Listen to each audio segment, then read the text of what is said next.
আসসালামু আলাইকুম ওয়া রাহমাতুল্লাহ। সম্মানিত সহকর্মীবৃন্দ, আপনারা কেমন আছেন? আলহামদুলিল্লাহি রাব্বিল আলামিন ওয়াসসালাতু ওয়াসসালামু আলা রাসূলিল কারীম ওয়া আলা আলিহি ওয়া সাহবিহি ওয়া আহলি বাইতি আজমাইন।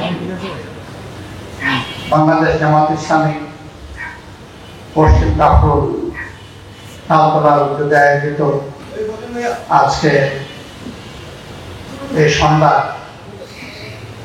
সহযোগী সদস্য সমাবেশের সম্মানিত সভাপতি, সম্মানিত বিশেষ অতিথি, বাংলাদেশ জামাত ইসলামী কেন্দ্রীয় নির্বাহী পরিষদের অন্যতম সদস্য, ঢাকা মহানগরী উত্তরের সম্মানিত আমির জননেতা জনাব মোহাম্মদ সেলিমউদ্দিন, মঞ্চে বসা নেতৃবৃন্দ, আমার সামনে উপস্থিত সহকর্মীবৃন্দ, গণমাধ্যমের সম্মানিত বন্ধুগণ, আল্লাহ তাবারক ওয়া তাআলার অগণিত শুকরিয়া যে আল্লাহ তাআলা আপনাদের সামনে আমাকে দুটি কথা বলার তৌফিক দান করলেন। আলহামদুলিল্লাহ। বাংলাদেশ আমাদের প্রিয় জন্মভূমি। আমরা আমাদের প্রিয় জন্মভূমিকে হৃদয়ের গভীর থেকে ভালোবাসি। আল্লাহ তাআলার প্রতি আমরা কৃতজ্ঞ। তিনি দয়া করে এমন একটি দেশে আমাদেরকে পয়দা করেছেন, যে দেশের মাটির উপরে সম্পদ দিয়েছেন, মাটির গভীরে সম্পদ দিয়েছেন, পানিতে সম্পদ দিয়েছেন, বাতাসে সম্পদ দিয়েছেন, চতুর্দিক থেকে সম্পদ দিয়ে আল্লাহ আমাদেরকে ঘিরে রেখেছেন। ছোট্ট দেশ, বিপুল সংখ্যক জনসংখ্যা, কিন্তু আলহামদুলিল্লাহ আমরা এই দেশে মিলেমিশে যুগের পর যুগ ধরে বসবাস করছি। মুসলমান, হিন্দু, বৌদ্ধ, খ্রিস্টান, আমরা পাশাপাশি শান্তির সাথে বসবাস করছি। এটা এই কারণে যে দেশের বেশিরভাগ মানুষ মুসলমান, আর মুসলমানরা আল্লাহকে ভয় করে। আল্লাহকে ভয় করার দাবি হচ্ছে মুসলমানরা সমস্ত মানুষকে ভালোবাসবে এবং সম্মান করবে। আমাদের অন্তরে ভালোবাসা এবং সম্মানবোধ থাকার কারণেই আমরা অন্তরে হিংসা লালন করি না। যাদের অন্তর হিংসা থেকে মুক্ত থাকে, কোনো মানুষের ক্ষতি তাদের দ্বারা হয় না। তারা যতটুকু পারে মানুষের উপকার করে। সমাজে দুই ধরনের রাজনীতিবিদ আপনারা লক্ষ্য করবেন। এক ধরনের রাজনীতিবিদ আছে, তারা যখন জাতীয় অথবা স্থানীয় নির্বাচন আসবে, তখন আপনাদের জনে জনে, দুয়ারে দুয়ারে, ঘরে ঘরে তারা পৌঁছে যাবেন। তারা অনেক সুন্দর সুন্দর কথা বলবেন, অনেক ওয়াদা প্রতিশ্রুতি দেবেন, কিন্তু তারা যদি কোনোভাবে নির্বাচনী এই বৈতরণী পার হতে পারেন এবং তাদের উদ্দেশ্য যদি সফল হয়ে যায়, তাহলে তাদের চেহারা রাতারাতি বদলে যায়। আগে যাদের কাছে গিয়ে দোয়া চেয়েছেন, ভিক্ষা চেয়েছেন, তাদের ভোট, তারা তাদেরকে ভুলে যান।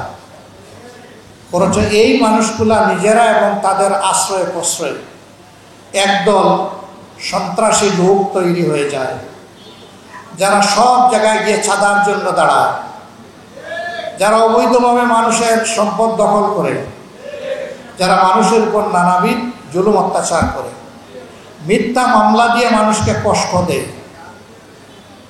এই ধরনের অসংখ্য অসামাজিক কাজে এরা জড়িয়ে পড়ে। আবার যখন 5 বছর পরে তার ভোটের প্রয়োজন হবে, তখন সে কাউকে খালাম্মা ডাকবে, কাউকে মা ডাকবে, কাউকে বোন ডাকবে, কাউকে বাবা ডাকবে, কারো মুখের দিকে তাকায় বলবে, তোমাকে তো আমার আপন ভাইয়ের মতো মনে হয়। এরকম একজন ভাই একবার একজন এমপি সাহেবকে পরীক্ষা করতে গেছে। সে তার অফিসে গিয়ে ঢুকতে চায়, দারোয়ান ঢুকতে দেয় না। বলে যে আমার ছবিটা নিয়ে ওনাকে দাও, আমি ওনার ভাই, ওনার সাথে দেখা করতে আসছে। ছবি নিয়ে যখন দারোয়ান দিয়েছে এমপি সাহেবের হাতে, উনি রেগে ফেগে ফায়ার হয়ে গেছে। একটা প্রতারক, ধোঁকাবাজ, এরা আমি চিনি না, সে আমার ভাই দাবি করছে, ওরে ঘাড়ে ধরে বের করে দাও। তো দারোয়ান যখন বলছে যে উনি তো আপনাকে ওনার ভাই স্বীকার করেন না, তো আপনি ভাই বললেন কেন? উনি তো বলছেন আপনাকে এখান থেকে বিদায় করে দিন। এই লোকটা বিনয়ের সাথে বলছে, আমি চলে যাব, ওনাকে বলো উনি এসে যেন আমাকে বিদায় করে দেয়। তো যাচ্ছে না। সে শক্ত হয়ে পিছলামো হয়ে সেখানে দাঁড়িয়ে আছে। দারোয়ান বিরক্ত হয়ে গিয়ে বললো, স্যার এখন তো পিটা দিয়ে এখান থেকে সরাতে হবে, তবে বলছে আপনি যদি এসে বলেন যে চলে যাও, সে চলে যাবে। ওই কোথাকার কোন বিপদ আসছে, আচ্ছা চেয়ার সেরে উঠছে, উঠে আইসা বলে, এই তুমি কে? ওই যে আমি আপনার ভাই। ওই মিথ্যুক, তুমি আমার ভাই হও কিভাবে? বলে যে কেন, গত ইলেকশনের আগে আপনি আমাকে বলেন নাই আমার চেহারার দিকে তাকাইয়া যে তোমাকে তো দেখতে আমার ভাইয়ের মতো লাগে? কয় ও তাই বলছিলাম নাকি? এটা তো ইলেকশনের জন্য বলছিলাম। প্রিয় ভাইয়েরা, এরকম কিছু লোক আছে তারা ওই রাজনীতি বিশ্বাস করে। আবার কিছু লোক আছে তারা জনগণের দেওয়া আমানতকে নিজেদের জন্য বোঝা মনে করে। তারা চিন্তা করে জনগণ এই ভোটের মাধ্যমে আমাকে এই এলাকায় দেশ পরিচালনার দায়িত্ব দিয়েছে, দেশে সুশাসন আসবে, ন্যায় বিচার প্রতিষ্ঠিত হবে, চাঁদাবাজি বন্ধ হবে, দুর্নীতি বন্ধ হবে, ঘুষ ছাড়া আমার ন্যায্য কাজটা আমি অফিস আদালতে গিয়ে করে আসতে পারবো। জনগণ এই প্রত্যাশায় আমাকে ভোট দিয়েছে। জনগণ এই প্রত্যাশায় আমাকে ভোট দিয়েছে যে মানুষ আল্লাহর গোলামি ছাড়া আর কারো গোলামি করবে না, এমন মর্যাদার জায়গায় মানুষকে প্রতিষ্ঠিত করতে হবে। সুতরাং আমার পক্ষে জনগণের তাকদীর, কিসমত, ইজ্জত নিয়ে খেলা করা সম্ভব নয়। সে আল্লাহর ভয়ে ভীত সন্ত্রস্ত থাকে। উমর ইবনুল খাত্তাব রাদিয়াল্লাহু তাআলা আনহু, ইসলামের দ্বিতীয় খলিফা, রাসূল করিম সাল্লাল্লাহু আলাইহি সাল্লামের পরে দুনিয়ার শ্রেষ্ঠতম শাসক, রাতের বেলা জনগণের খবর নিতে গভীর রাতে বের হয়েছে। সাথে তার খাদেম মরুভূমির ভিতর দিয়ে দীর্ঘ রাস্তা অতিক্রম করছেন। একবার নিজে উটের পিঠে চড়েন, আরেকবার খাদেমকে চড়ান, কারণ সেও মানুষ। এবার খাদেমকে উটের পিঠে রেখে একটা জায়গায় গিয়ে হাজির হয়েছে, সেখানে নিবু নিবু আলো জ্বলছে। একটা তাঁবু, ছোট্ট তাঁবু দেখা যাচ্ছে। তাঁবুর ভিতর থেকে অবুঝ বাচ্চাদের কান্নার সুর ভেসে আসছে, করুণ সুর। বাইরে একজন মহিলা কি জানি নাড়াচাড়া করছে। আস্তে আস্তে এগিয়ে গিয়ে লক্ষ্য করলেন আগুনের উপর একটা খালি বাসন, আর মহিলা ওখানে নাড়াচাড়া করছে, কিছুই নেই, পানিরও ফুটা নেই। তিনি গিয়ে বললেন, মা আপনি কে? বললেন, আমি এক দুঃখিনী মা। তা আপনি আগুনের উপরে খালি বাসন নাড়াচাড়া করছেন কেন? বলে যে আপনার রাস্তায় আপনি যান, আমাকে আর কষ্ট দেবেন না। আমি কেন করছি এটা আমি জানি। কই না, আপনার দুঃখের অংশীদার হতে চান। আপনি কি আমার দুঃখের অংশীদার হবেন? আপনি কিছু শুনতে পান না? বলে হ্যাঁ আমি শুনতে পাচ্ছি। এখানে পাশের তাঁবু থেকে কান্নার করুণ সুর ভেসে আসছে। এটাই আমাকে এখানে আকৃষ্ট করেছে আসতে। এরা কারা? বলে যে এরা আমার অবুঝ সন্তানগুলো, ওদের বাবা নাই, আমি বিধবা, ওরা এতিম, সংসার চালানোর আমাদের কোনো ব্যবস্থা নেই, আমার বাচ্চাগুলো পেটের ক্ষুধায় কাঁদছে, আমি ব্যর্থ মা, কি দিয়ে তাদেরকে সান্ত্বনা দেব? এই জন্যে আমি খালি হান্ডি বসিয়েছি আর কসরত করছি। ওরা যেন বুঝে যে মা আমাদের জন্য কিছু পাকাচ্ছে, পাকানো শেষ হলে আমাদের মুখে খাবার তুলে দেবে। এই অবস্থায় কাঁদতে কাঁদতে এক সময় দুর্বল হয়ে ক্লান্ত হয়ে ঘুমিয়ে যাবে, আমি কিছু সময়ের জন্য শান্তি পাবো। এই জন্য আমার এই আয়োজন। কোনো কথা বললেন, উট ফিরাইলেন, দ্রুত বেগে উট চালাইয়া খাজানায় পৌঁছলেন। মালখানায় পৌঁছে ওখান থেকে কিছু খাবার নিলেন। ঘরে গিয়ে স্ত্রীকে বললেন, তাড়াতাড়ি খাবারগুলো তৈরি করে দাও। গভীর রাত, স্ত্রী কষ্ট করে তৈরি করে দিলেন। এবার খাবারের পুটলা পিঠের মধ্যে ঝুলিয়ে তিনি রওনা করেছেন। তার হাদিম বলতেছে, এগুলা তো উটের পিঠে উঠাবো, এর আগে আমার পিঠে দেন। খলিফা তাকে জবাব দিচ্ছেন, হাসরের দিন তুমিও কি আমার সেই বোঝাটা বহন করে আমাকে সাহায্য করবে? যদি তুমি হাসরের দিন আমাকে সাহায্য না করো, তাহলে এখন আমার বোঝা আমাকে বইতে দাও, আমি অপরাধী। সেখানে গিয়ে হাজির হলেন। তিনি অনুমতি নিয়ে ওই তাঁবুর ভিতরে ঢুকলেন, বাচ্চাদেরকে খাওয়ালেন, ঘুমিয়ে পড়ছে, উঠায় খাওয়ালেন। এর জন্যে মায়ের দিকে একটু বাড়াই দিলেন, ওই মাটাও খেলেন। এবার ওই মাটা সেজদায় পড়ে শুকরিয়া আদায় করে সেজদা থেকে উঠেছে, বলে হে আল্লাহ, তুমি কি আমাদেরকে এই লোকের মতো একটা খলিফা দিতে পারো না?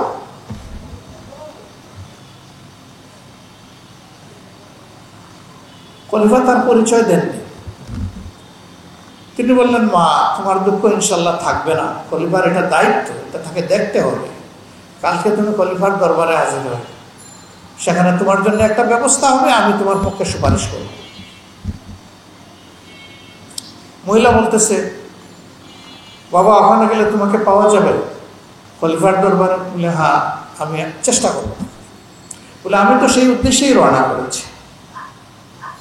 পরের দিন মহিলা গেছে, খলিফা তার সাদাসিধা জায়গায় বসে কাজকর্ম সারছেন। মহিলা দেখে যে আগের দিনের লোকটা আছে, কিন্তু খলিফার সাংসঙ্কতা লাগানো লোক এখানে দেখা যাচ্ছে না। তিনি দূর থেকে মহিলাকে ফলো করলেন, এক পর্যায়ে উঠে এসে বললেন, আপনি আসুন। বললে, আপনি না বললেন যে খলিফার সাক্ষাৎ হবে? কই, খলিফা তো দেখি না। বলে, আপনি আসুন। সামনে আগায় নিয়ে বললেন যে আমিও খলিফা। প্রথমে ক্ষমা চাই যে আপনাদের কষ্ট আমি আগে উপলব্ধি করতে পারি নাই, আপনাকে আমাকে ক্ষমা করে দেন। এই মাস থেকে আপনার পরিবারের জন্য এই পরিমাণ রসদ এবং রেশন মঞ্জুর করা হলো, আপনাকে এখানে আসতে হবে না, আপনার ঠিকানায় রেশন পৌঁছে যাবে। সম্মানিত ভাইয়েরা, কোন জিনিস তাকে বাধ্য করেছে? ওই দায়িত্বের বোঝা, আখিরাতে আল্লাহর দরবারে জবাব। ওই মহিলা তো জানেই না উনি যে খলিফা, কিন্তু তিনি তো জানেন যে তিনি আল্লাহর পক্ষ থেকে দায়িত্বপ্রাপ্ত। আসমানের ফয়সালা হলেই জমিনের দায়িত্ব আল্লাহ কারে দিবেন না দিবেন এটা তিনি জানেন। আমরা আল্লাহর কাছে তাওফিক চাই, আমরা আল্লাহর কোরআনের একটা সমাজ বাংলাদেশে চাই। আপনারা চান? যদি কোরআনী সমাজ কায়েম হয়, ইনশাআল্লাহ দল ধর্মের কোনো বিভেদ থাকবে না। এই দেশে আল্লাহর আসমানের ছাদওয়ার নিচে আর জমিনের বিছানার উপরে যারাই বসবাস করবে, সে যে ধর্মের হোক, যে দলের হোক, সমস্ত মানুষ আল্লাহ তাআলার পক্ষ থেকে নিরাপত্তা পাবে ইনশাআল্লাহ। এর সাথে সে তার সম্মানজনক কাজ পাবে এবং সেই সাথে সে রাষ্ট্রকে নিজের দেশ মনে করবে, ভালোবাসবে, মানুষকে ভালোবাসবে। বাংলাদেশে এমন একটি অমরি শাসন যদি ফিরে আসে কেমন হবে? এটা কি এমনি এমনি চলে আসবে? কি করতে হবে? সবাইকে ঐক্যবদ্ধ হতে হবে। আপনারা সেই ঐক্যবদ্ধ সীসার ডালা প্রাচীর তৈরি করতে রাজি আছেন? তাহলে ঘরে ঘরে আওয়াজ ছড়িয়ে দিতে হবে। আবার বৃদ্ধ বনিতা, যুবক যুবা সবাইকে সংগঠিত করতে হবে। এখানে আমি দেখতে পাচ্ছি বয়স্ক মুরব্বীরা আছেন, প্রৌঢ়রা আছেন, তরুণ যুবকেরা আছেন, কিছু শিশুরাও আছে। আমি বিশেষ করে যুব সম্প্রদায়কে আহ্বান জানাবো, আসমানের নিচে জমিনের উপরে কোনো সমাজ পরিবর্তন হয় নাই যুবকদের হাত ছাড়া। এই গুণে ধরা বেতমিজ সমাজকে জায়গায় আনতে হলে তোমাদেরকে আরেকবার এগিয়ে আসতে হবে ইনশাআল্লাহ। আমরা তোমাদের জন্য আগামীর একটি সভ্য মানবিক বাংলাদেশ গড়ে তুলতে চাই।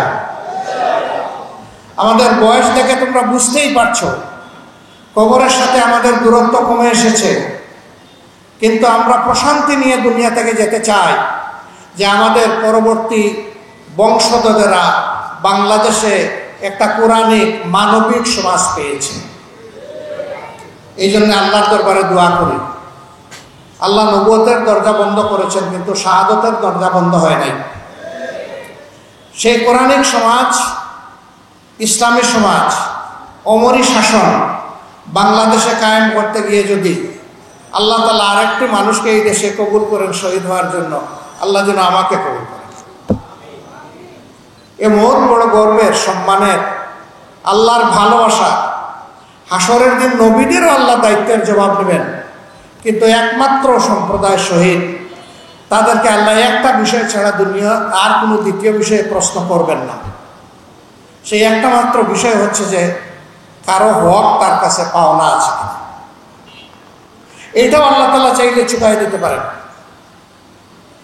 এর চাইতে বড় সম্মান, আল্লাহ তাআলার পক্ষ থেকে বড় উপহার আর কি হতে পারে। বরঞ্চ এমন যদি হয়, দিন কায়েমের এই কাজ করতে গিয়ে, এই পথে চলতে গিয়ে যারা আল্লাহর দুশমন, তারা আমাকে মেরে ফেললো, টুকরা টুকরা করে ফেললো, তাইলে আমি আল্লাহর কাছে দোয়া করব, আমার প্রত্যেকটি দেহের খণ্ডিত টুকরা দিন কায়েমের জন্য বাংলাদেশে যেন আল্লাহ কবুল করে। আল্লাহ মৌতি যখন দিবেন, তখন যেন আল্লাহ মায়া করে শাহাদাতের মুহূর্তটা দান করেন। এদেশের মানুষের কোনো দায়িত্ব যদি আমাদের উপর আসে, আল্লাহ ভালো জানেন, তাহলে শুধুমাত্র আল্লাহকে ভয় করে যেন সেই দায়িত্ব পালন করতে পারে। কোনো দেশ, কোনো শক্তি, কোনো ব্যক্তির চক্রাঙ্গানিকে যেন সামান্য পাত্তা না দিই। পরোয়াটা শুধু যেন আল্লাহ তাআলাকে, পরওয়ারদিগারকে করতে পারে, সেই দোয়া করবে। সম্মানিত বন্ধুগণ, এই সমাজটা বিভিন্ন কারণে কলুষিত। যে যত বড় সমাজে প্রতিষ্ঠিত, ক্ষেত্র বিশেষে সে তত বড় ডাকাত। এই ডাকাতদের হাত থেকে আমরা এই সমাজটাকে বের করে আনতে চাই। অতএব লড়াই হবে মজবুত লড়াই। এই লড়াইয়ের জন্য সবাই বুক এবং হাত শক্ত করে তৈরি হন। আল্লাহ আমাদেরকে তৌফিক দিন। এই সোনার বাংলাদেশকে যেন কোরআনের আলোকে আবাদ করতে পারি, আল্লাহ সেই তৌফিক দান করুন। আজকের এই মজলিসে যারা এসেছেন, তাদের কাছে আমার অনুরোধ, আপনারা আমাদের এই কথাগুলো, অনুরোধগুলো, আহ্বানগুলো এই এলাকার প্রত্যেকটি ঘরে ঘরে আপনারা পৌঁছে দেবেন।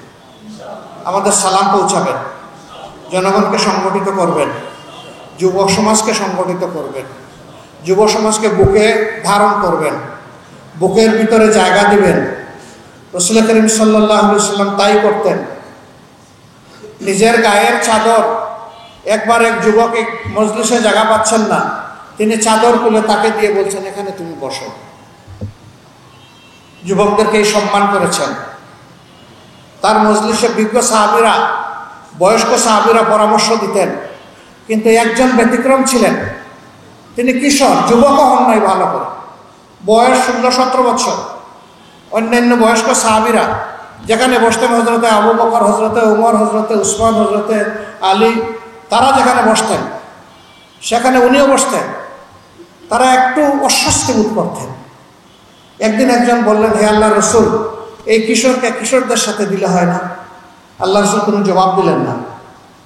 আরেকদিন এরকম মজলিস বসেছে, তখন সূরা নসর নাজিল হয়েছে, ইজা জাআ নাসরুল্লাহি ওয়াল ফাত। এই সূরা নাজিল হওয়ার পরে তিনি জিজ্ঞেস করছেন, আবু বকর, বলো তো এই সূরা তোমাদের জন্য কি বার্তা নিয়ে এসেছে? তিনি বলছেন, বড় বিজয়ের সুসংবাদ নিয়ে এসেছে। বাকি সবাই এইরকমই বলেছেন। সব শেষে এই কিশোরকে জিজ্ঞেস করলেন, তুমি বলো তো আল্লাহ কি বার্তা দিয়ে সূরা নাজিল করেছেন? তিনি কিছু বলার আগে হাউ মাউ করে কেঁদে দিয়ে চোখ দিয়ে পানি জড়াতে থাকেন, কথা বলতে পারছেন না। আল্লাহ রাসূল তাকে সান্ত্বনা দিলেন, তুমি বলো, তোমার কাছ থেকে জানতে চাই।